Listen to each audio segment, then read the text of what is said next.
Jesus já voltou? Jesus voltará? Ou ele mentiu?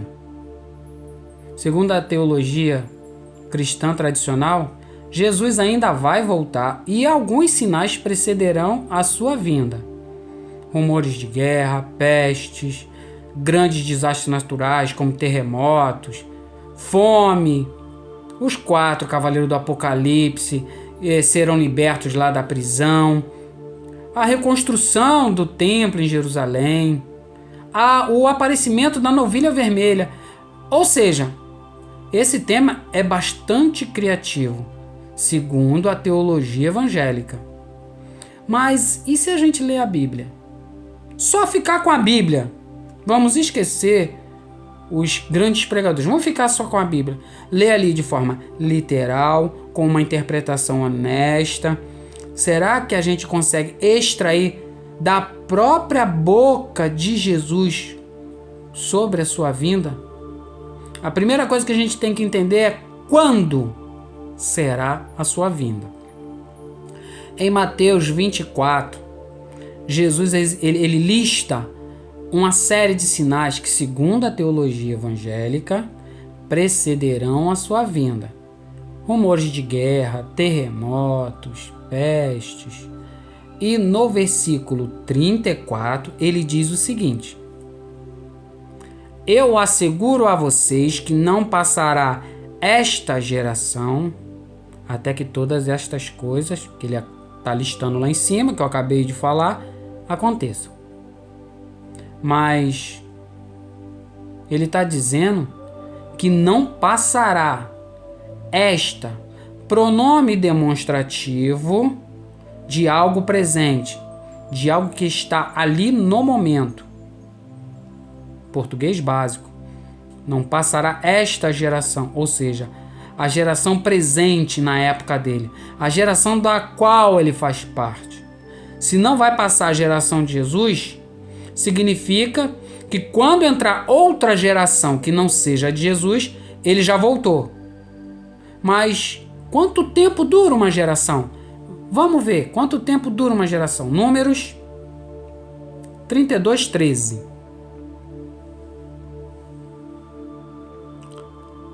A ira do Senhor acendeu-se contra Israel e ele os fez andar errantes no deserto durante 40 anos, até que passou toda a geração daqueles que lhe tinham desagradado com seu mau procedimento.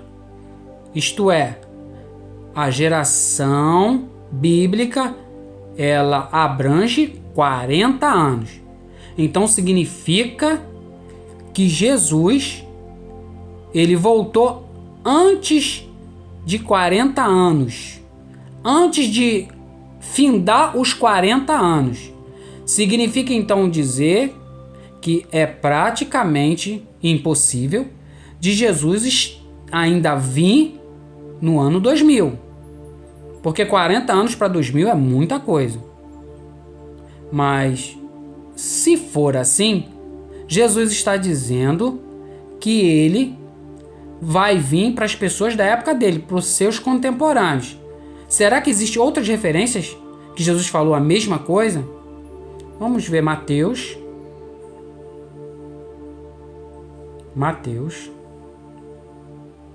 26, 59 a 64. Os chefes dos sacerdotes e todos os sinédrios estavam procurando um depoimento falso contra Jesus, para que pudessem condená-lo à morte, mas nada encontraram, embora se apresentassem muitas falsas testemunhas. Finalmente se apresentaram 2, que declararam: este homem disse, sou capaz de destruir o santuário de Deus e reconstruí-lo em 3 dias. Então o sumo sacerdote levantou-se e disse a Jesus: você não vai responder à acusação que estes fazem? Mas Jesus permaneceu em silêncio. O sumo sacerdote lhe disse: exijo que vocês jurem pelo Deus vivo, se você é o Cristo, o Filho de Deus, diga-nos. Tu mesmo o disseste, respondeu Jesus. Aqui já é Jesus respondendo. Mas eu digo a todos vós, chegará o dia em que vereis o Filho do Homem assentado à direita do Poderoso e vindo sobre as nuvens do céu. Opa! chegará o dia em que vereis. Esse vereis, ele está se referindo a que pessoas? Essas pessoas presentes no Sinédrio no julgamento dele.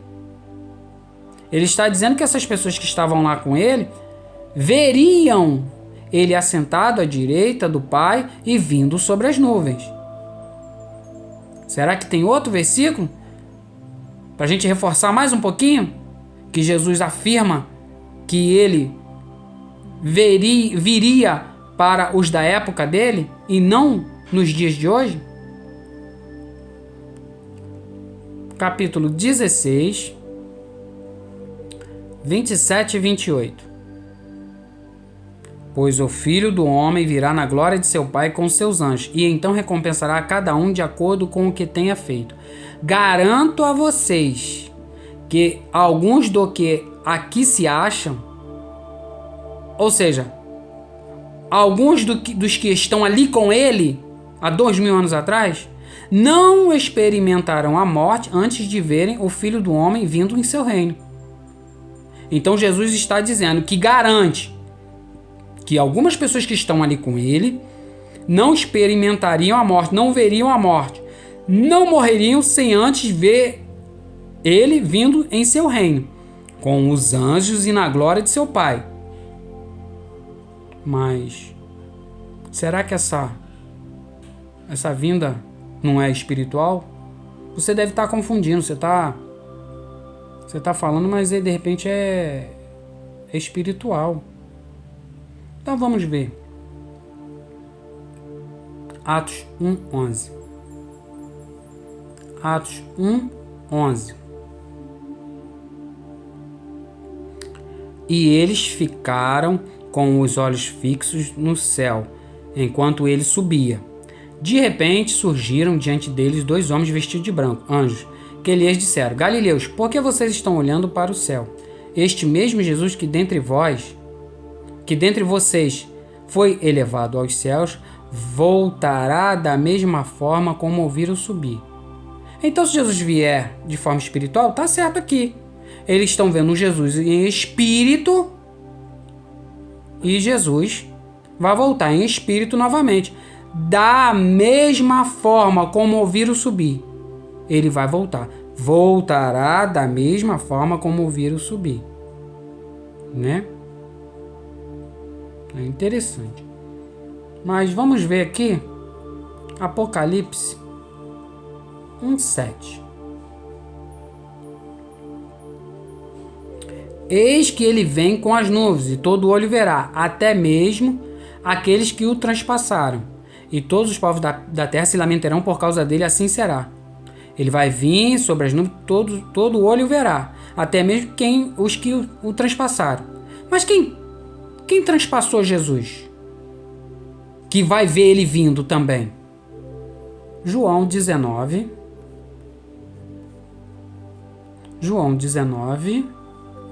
33, 34.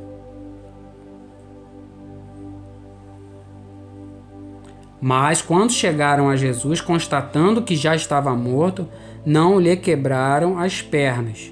Em vez disso, um dos soldados perfurou o lado de Jesus com uma lança e logo saiu sangue e água.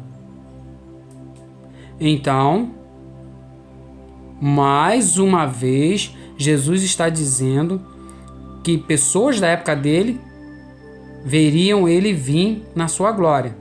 Até mesmo os soldados romanos que estavam ali na crucificação dele, inclusive aquele que o furou no lado.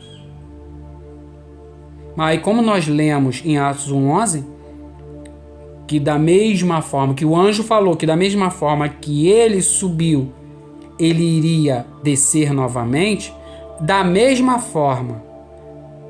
Então, se Jesus estava em espírito, beleza.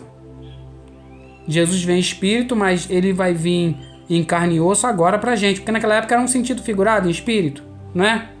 Aqueles Jesus que estavam com eles ali em Atos já era um Jesus em espírito? Será? Vamos ver. Lucas 24, 36 ao 43. Enquanto falavam sobre isso, o próprio Jesus apresentou-se entre eles e lhes disse: Pai seja com vocês. O próprio Jesus se apresentou. Eles ficaram assustados e com medo, pensando que estavam vendo um espírito. Os discípulos estavam pensando que estavam vendo um espírito. Esse mesmo Jesus que subiu lá em Atos, que todo olho viu. E ele lhes disse: Por que vocês estão perturbados? E por que se levantam dúvidas no coração de vocês? Vejam as minhas mãos e os meus pés. Sou eu mesmo. Toquem-me e vejam. Um espírito não tem carne nem ossos, como vocês estão vendo que eu tenho. O próprio Jesus está dizendo para eles: Eu não sou espírito, eu tenho carne. Pode tocar em mim. Tendo dito isso, mostrou-lhes as mãos e os pés. E por não crerem ainda, tão cheios estavam de alegria e de espanto, ele lhes perguntou: Vocês têm aqui algo para comer? Ou seja, para Jesus tirar qualquer dúvida sobre que ele estava ali de carne e osso, que ele não era um espírito, Jesus pediu algo para comer. Deram-lhe um pedaço de peixe assado e ele o comeu na presença deles. Ou seja, foi ali tirada qualquer dúvida de que Jesus não estava em carne e osso, de que Jesus era um espírito. Jesus realmente estava ali de carne e osso. Então esse mesmo Jesus é aquele que subiu. Então, temos um problema aí com a teologia evangélica. Se aqui está dizendo que esse Jesus, que é aquele mesmo que subiu lá em Atos, ele está em carne e osso, e o anjo disse: Vocês estão vendo esse Jesus que está subindo? Da mesma forma, do mesmo jeito ele irá descer.